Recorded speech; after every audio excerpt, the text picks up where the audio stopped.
దేవునామమునకు స్తోత్రములు. అందరికీ వందనాలండి. ఈ ఉదయకాలం 16 కీర్తనల గ్రంథం 16వ అధ్యాయం చదువుకుందాం. దేవాని శరణుజొచ్చినాను, నన్ను కాపాడము.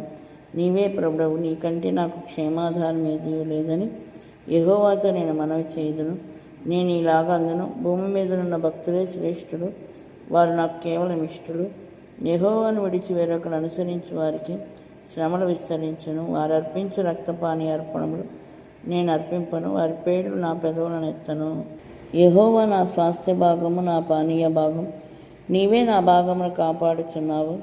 మనోహర స్థలములలో నాకు పాలు ప్రాప్తించెను, శ్రేష్టమైన స్వాస్థ్యము నాకు కలిగెను. నాకు ఆలోచనకర్త అయిన యెహోవాను స్తుతించెదను.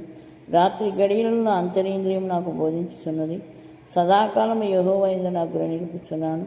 ఆయన నా కుడిపార్శ్వమందు ఉన్నాడు కనుక నేను కదల్చబడను. అందువలన నా హృదయం సంతోషించుచున్నది, నా ఆత్మ హర్షించుచున్నది, నా శరీరము కూడా సురక్షితముగా నివసించుచున్నది. ఎందుకనగా నీవు నా ఆత్మను పాతాళములో విడిచిపెట్టవు, నీ పరిశుద్ధుని కుళ్ళు పట్టనీయవు. జీవ మార్గమును నీవు నాకు తెలియజేసేదు.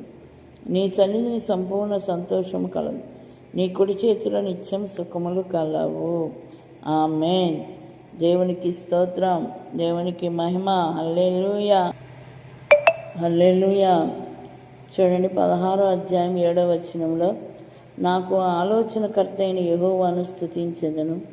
రాత్రి గడియలలో నా అంతరింద్రియము నాకు బోధించుచున్నది. మనకు ఆలోచన చెప్పేవారు దేవాది దేవుడు.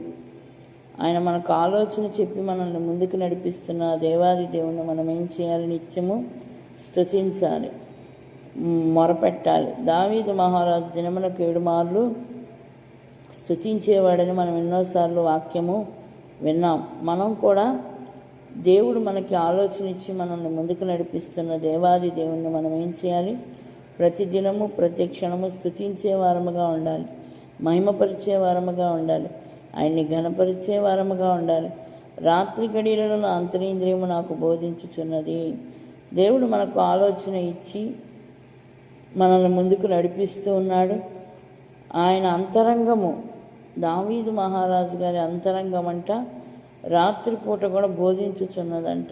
చూడండి, ఆయన నిద్రపోయేటప్పుడు కూడా వాక్యాన్ని ధ్యానించుకుంటూ ఉన్నాడు, వాక్యాన్ని నమల వేసుకుంటూ ఉన్నాడు, జ్ఞాపకం చేసుకుంటూ ఉన్నాడు.